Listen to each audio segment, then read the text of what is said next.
are St. Paul's Youth Ministry in Princeton, New Jersey. Connecting faith and life. And you're watching Real Faith TV!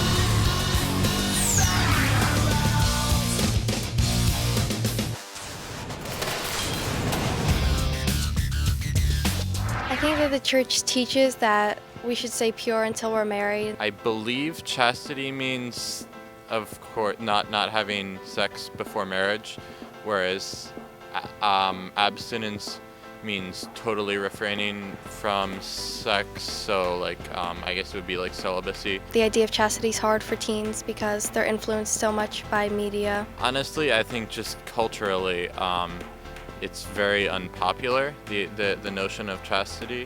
I think that the church is trying to help us to be better people, and I don't think it's trying to limit our freedom at all. We're probably all familiar with the popular marketing slogan, sex sells. It seems that everywhere we look these days, our media culture is only interested in placing value on people's bodies. Trying to fit into modern culture may make us feel uneasy because we know that kind of sexualization goes against what we believe. That our faith teaches us how to love and honor others appropriately. There are many kinds of love, and we express each of them differently, depending on who we're talking about. For example, the way we love our dog and the way we love our parents are two completely different things. As Catholics, we are called to have a special kind of love for our other half. We need to be chaste so that we can fully enter into a pure and holy union with our spouse. Chastity. That's what we'll be talking about today. Hi everyone, I'm Maddie. And I'm Anthony.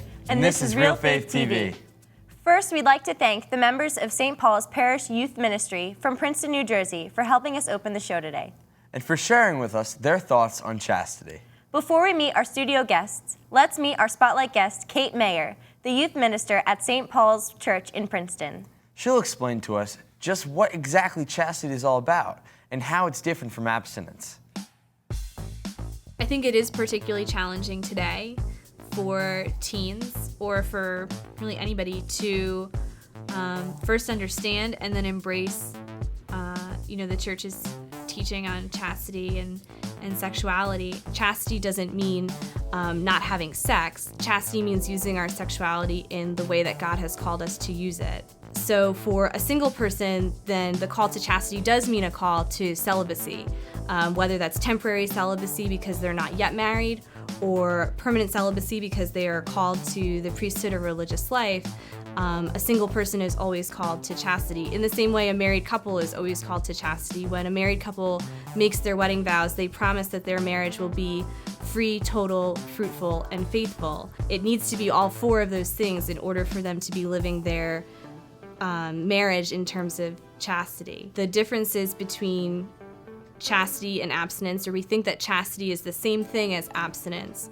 Chastity is something that we are all called to, no matter where we are in our lives. Many people are called to abstinence, either for a time in their life or for their lifetime. So chastity is that call to holiness and that call to use our sexuality in the way that God has designed it, whereas abstinence or celibacy is abstaining from the act of sex. I think it's important to note that there is a difference between the two, and I think that's where a lot of teens get caught up in the difference between the different vocabulary words of chastity and of abstinence. You know, I really like how she said that there's chastity in single life, but there's also chastity in married life too. And a lot of people think that chastity ends once you get to married life, but that's not really true at all. And I think what she said was really nice. Well, let's see what our studio guests have to say on the subject. Okay then, they are Rebecca, Monique, John, Ella, and Juliana. So why do you think chastity tends to be a confusing concept for us? Up until a year ago, I didn't even know what chastity was, honestly. Like, I knew the church was teaching you shouldn't have sex before you're married, but I didn't understand that chastity was a way of life. And, you know, we see things on the media that it's just like sex sells. Like, everything is, you know, skin is exposed, and people, you know, are just like not even thinking about what love is anymore. And I feel like that just mixes the messages between what's okay and what's not. Well, I feel like what also makes it hard is like it's in human nature. Like it's the way we're wired is to have sex and like procreate. Right. I don't really think that it's necessarily confusing. I think it can be almost like a daunting sort of subject area. And I think a lot of people are afraid to really ask questions about like how our faith stands on that area. So I think it's just like almost like not really touchable kind of. It's uncomfortable, and so it's overlooked. As Kate mentioned, the church teaches that chastity means abstinence from sexual relations before marriage. And complete fidelity to one spouse during marriage. This means more than refraining from sexual activity until we're married. It means not putting ourselves in positions where we are tempted by sexually impure thoughts and images. By living in this way, we can be considered pure. However, many times we equate purity with virginity, and that once virginity is lost, a person is incapable of ever being pure again in the eyes of God. This is not true. Virginity is itself a beautiful gift meant for a future husband or wife. But as Kate describes, this idea can become distorted when we fail to recognize our lifelong call to chastity. And the fact that no matter what sins were committed in the past, we should always be striving towards chastity. Let's see.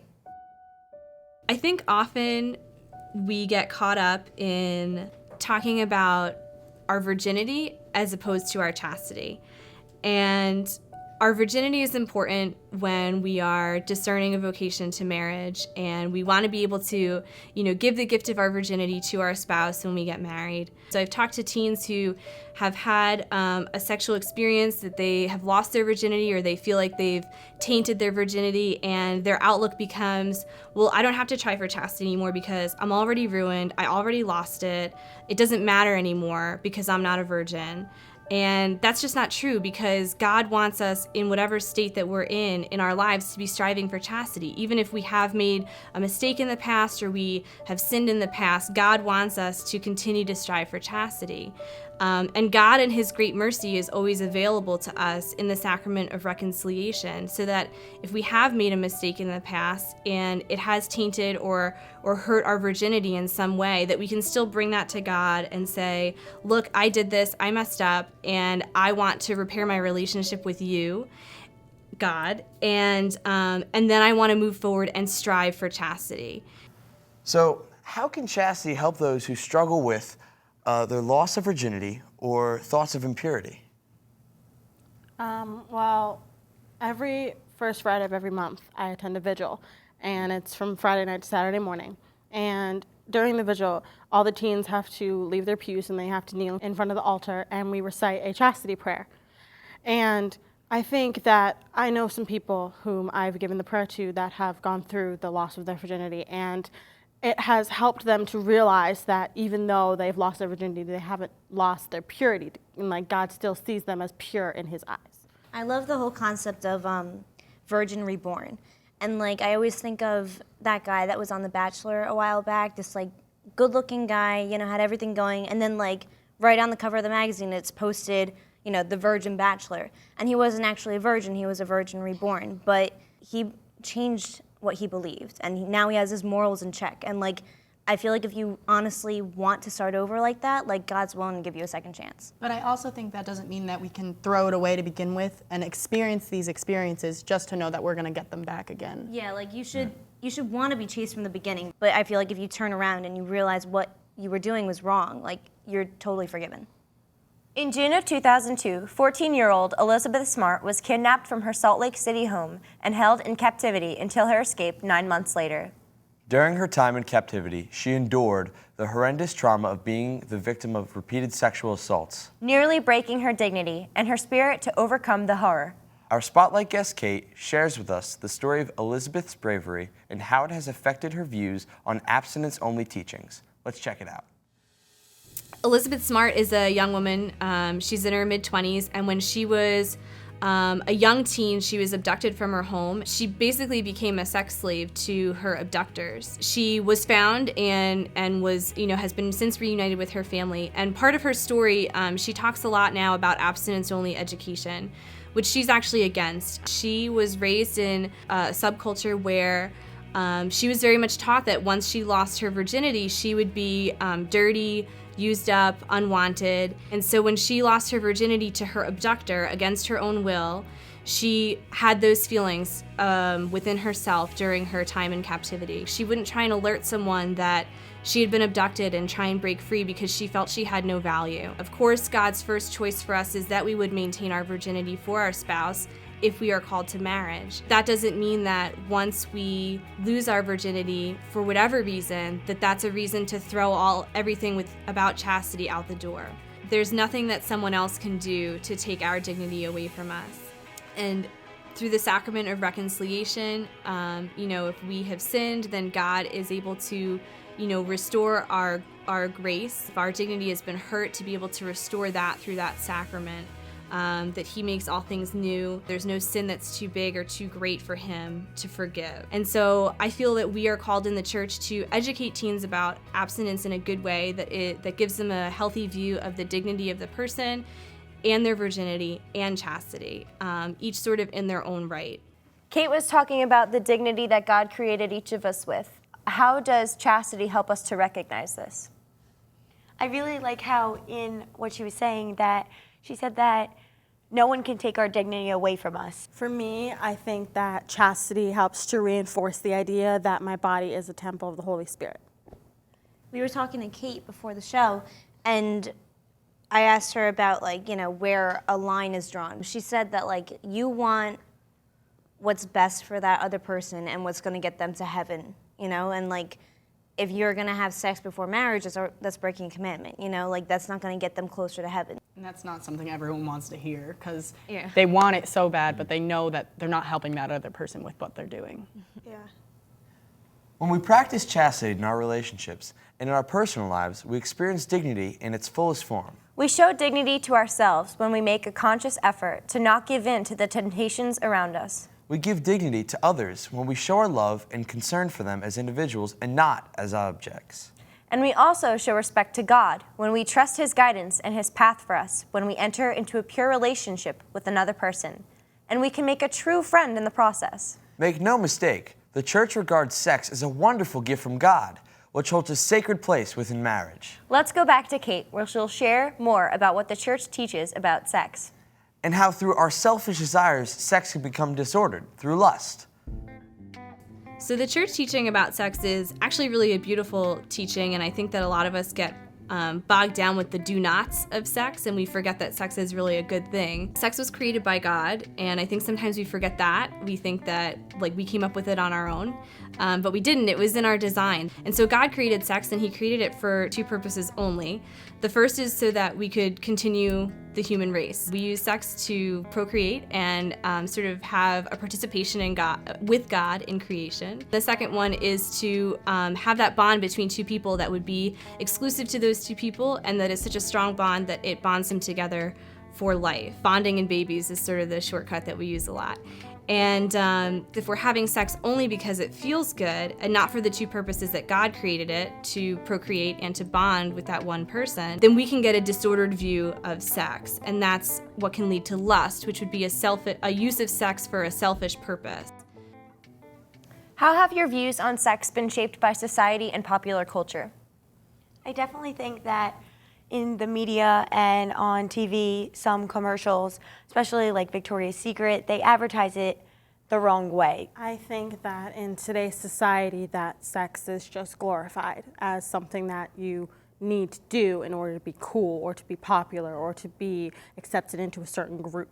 That's the problem with modern society, is that it's just such a natural, casual thing that it's sung about, it's in movies, they have TV shows about it.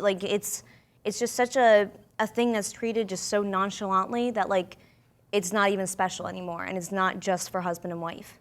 my perspective can be confused by what I see on TV and what I see in movies and read in magazines. But I think I know well enough where I stand and understand that the church's teaching is that sex is made for marriage and for that person that I hope God puts into my life forever. See, I get where people could be like taunted by the media, but you have to take into consideration that it's a person's decision, that you can't blame everyone else for your decisions. If you are curious about something and you want to do something and you make the decision to do it, you have to be able to take the blame for it. Like you said, Monique, I too feel that the media can't really alter my opinion of how I feel on sex and chastity and waiting for marriage, because I feel as though that's something that I strongly believe in, and I feel like I have so much faith in God and in myself and trust in Him that no TV show or no movie can change that. Yeah, I really agree with you. Like, I feel like the more that I see sex being almost exploited and like made to look so bad, it almost makes me more want to wait for marriage, and it kind of makes my faith stronger. In the Song of Solomon, we read, "I am my beloved's, and my beloved is mine." If we look at dating like we're practicing and preparing ourselves as we look for the love of our lives, we should keep in mind who we are and what we are doing along the way. We don't want to do things that can have negative effects on our future relationships. We may not be married yet. None of us are, right? But if it feels like marriage is our vocation in life, then our partner exists somewhere in the world. And they're worth waiting for. They are our beloved. To be able to say to them honestly that we've been truly hope-filled in waiting to meet them and love them, and that we are ready to love them with all we've got. It's something that is hard to describe. The gift that is for that person, showing them how precious they are in your eyes and heart. And chastity really isn't about saying no. It's about saying yes to true love and to seeing God in the person we love most. Chastity really is about freedom. It's a choice we make for ourselves that we make with our future spouse in mind. Let's hear Kate's personal experience with fighting temptation and remaining pure for her, Mr. Right. For college, I was in some relationships that really tested my dedication to my chastity. And that was a struggle, but it was something that, again, I just so highly valued that I was willing to end relationships over it. I entered into a relationship with a guy, and he had sex before and had said when we started dating, this is not going to be a problem. We won't have sex. This will be fine. And we dated for a while, and then he was like, well, I figured you would change your mind about sex.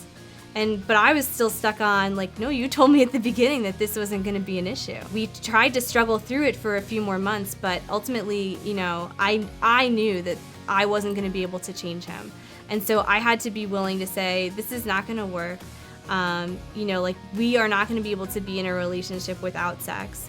And I'm not willing to be in a relationship with sex. And so we are not going to continue this relationship. He really struggled with that, and it wasn't easy for me. It was a comfortable thing. We were really good friends. There was a lot of security in our relationship, and it was hard to sort of cut that person off, but that was what was necessary for me to preserve my chastity and to continue striving for chastity. And so I was blessed enough to meet someone who we started out as friends, and we did decide that we wanted to start dating.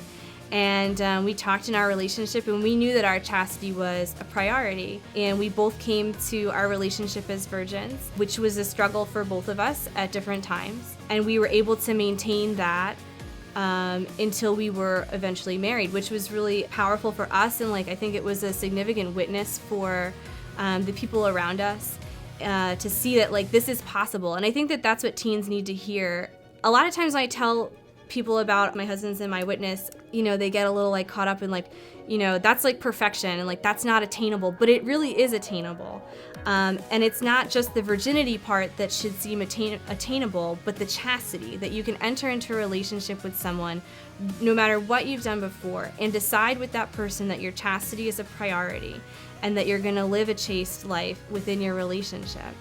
and continue that until you are married, and then continue to live out chastity in your marriage. Because just because we're married now doesn't mean it's like a free-for-all, we can do whatever we want. We are still called to live chastely within our marriage. I really admire Kate's chastity journey, and I think that that's something that I want to strive for and have a life of chastity that she had. And also, I want to thank her for being a role model to us and living a chaste life, and that it actually can happen. And what brings it like more to reality is like she did it in a world where there's so much of a social influence and media influence and peer pressure. And I really like how she said she did what was best for her, because in today's world, socially, they advertise it like it is what it is, it happens. But she did what's best for her, and I really liked how she explained that. Yeah, I mean, like not being chaste has kind of become a social norm. And so for those few people out there who do want to live a chaste life, you know, you're kind of standing alone. And I think that's really hard sometimes. I just met this guy recently that I work with, and he just was the perfect gentleman. Like, he was raised with like old world manners, and he holds the door open for girls. And I was like, wow, like he still has like morals and values, and there are a few amazing guys out there, and it just like made me so hopeful. Like, Mr. Right is out there, and like he's definitely worth waiting for if he's gonna be like him. I agree. That's so cute. We don't need to look very far to see that our culture has become saturated with sexual images and its content in advertising, music, movies, TV, and fashion. And rather than being taught about the sacredness of our sexuality, we are constantly bombarded with messages that only seem to encourage selfish and lustful behavior. We live in a time when, if it feels good, do it, seems to be the mainstream point of view. Without any consideration placed on the emotional, physical, and spiritual consequences that affect so many young people engaging in risky behavior. While chastity might not be the topic of discussion around the lunch table at school, and may be an uncomfortable subject to talk about with your family or even the person you're dating, know that God is the source of all strength and will provide you guidance if you ask for it. Finally, our spotlight guest, Kate, talks about the important role prayer plays in living chastely, and provides some advice for young people who struggle with keeping their relationships pure. I used Maria Goretti sort of as a role model and sort of like a go-to spiritual friend to be like, hey, help a sister out. This is not as easy as it seems. I prayed the prayer to St. Maria Goretti and asked for her intercession for my chastity at 10 o'clock every night for a long time. And I really felt like that was keeping me grounded in what I was trying to do, and that I was really trying to make my chastity a priority, that I wanted to use my sexuality in the way that God was calling me to, in a holy way. So I think that prayer definitely is one of the first things that someone should put on their to-do list if they're gonna be trying to live a chaste life. You have to be smart about the situations that you put yourself in. And teens really hate when I say this, but like, don't go in the basement alone with your boyfriend or girlfriend. Like, that's not a good thing. Good things don't happen in basements when you're by yourself. Like, I can tell you that. So you do have to be smart about your decisions and in what you're doing, who you're putting yourself in places alone with. A question that comes up a lot when I talk about chastity is, what's the line? Like, how far is too far? What can we do? And no one ever likes the answer because it's not an easy answer. But the answer is that we shouldn't be asking ourselves what the line is, because then essentially we're saying, like, how much can I get away with before I'm in trouble? But really what we need to sort of rework our brains towards asking is what I'm doing with this other person helping to get them closer to heaven? Because that's ultimately what the call to marriage is. The call to marriage is salvation of the other. So when I entered into my marriage, I signed up for getting my husband into heaven and my children, whatever children may result from our marriage. And so rewiring our brains to stop asking how far is too far into asking, is this getting the other person to heaven? Is this good for the other person? Am I moving towards marriage with this person? And can I love this person the way I would be called to love this person in marriage? God doesn't want something for me that's gonna make me unhappy. So even if it might make me a little uncomfortable, it's not something that would make me unhappy. And we're called to have that kind of faith in our call to chastity too. I love how Kate said that, like, drawing the line is not necessarily for yourself. There's a line, but it's to keep in mind of the other person and what you're doing is getting them to heaven. And I really liked that because in a way, a relationship isn't just about yourself. You know, you have to think about the other person that's also on that journey with you. Definitely. I think that's a great point you just brought up, that she just said. It was great. I know on my journey through chastity, I brought along my friend for the ride. And we can't wait to get married. We talk about it all the time. And we realized how important it is for us to be pure when we are married and that we should wait for our husbands. And we signed the chastity pledge together and we got these rings together. They're matching, and whenever we see them, we're always reminded of our call to stay pure. And sometimes we slip and lose our footing on our path, but then we're always there for each other to help us see clearly, like, whoa, back up. This is not what God wants. This isn't what we want either. Like, sometimes you just get caught in the moment, and having her there is such a help for getting me on the right track. I think that we can use our faith to help teach people about chastity by just giving them small little bullet points, you know, like little bullet points that you learn from your church teachings. Hopefully help them understand what chastity is. I know that for whatever reason, in my life, things will happen and this subject of chastity will actually come up between like me and people I'm talking to. And one time I was talking to a girl from my school who probably isn't the most chaste person. And I was talking about, you know, how great I think chastity is. And even with her way of thinking that it's not that great, she was so interested to hear what I had to say because how I thought was so different than, you know, what she thought. And I think that even if I didn't change, you know, her way of thinking about chastity, I planted a seed. And I think that's how you can kind of use your faith to help others. That's awesome that you can just inspire someone else like that. Chastity isn't easy. It can be particularly challenging for guys who are pressured to live up to masculine stereotypes of showing strong physical affection, engaging in risk-taking, and even promiscuity. For girls, their chastity can be challenged by wearing suggestive clothing or the willingness to go farther physically in a relationship as a way to keep that relationship going. Chastity should never be about compromising your beliefs and who you are as a person. It's important to keep in mind what St. John Paul II said. Only the chaste man and the chaste woman are capable of true love. True love is not impossible as long as we stay true to ourselves and to others and, of course, to God. So, what are you willing to do for the love of your life? And how do you see God in them? We'd love to hear from you. Contact us at realfaithtv.com. Or send us a tweet. And we'll leave you today with this quote from Blessed Teresa of Calcutta. A clean heart is a free heart. A free heart can love Christ with an undivided love in chastity.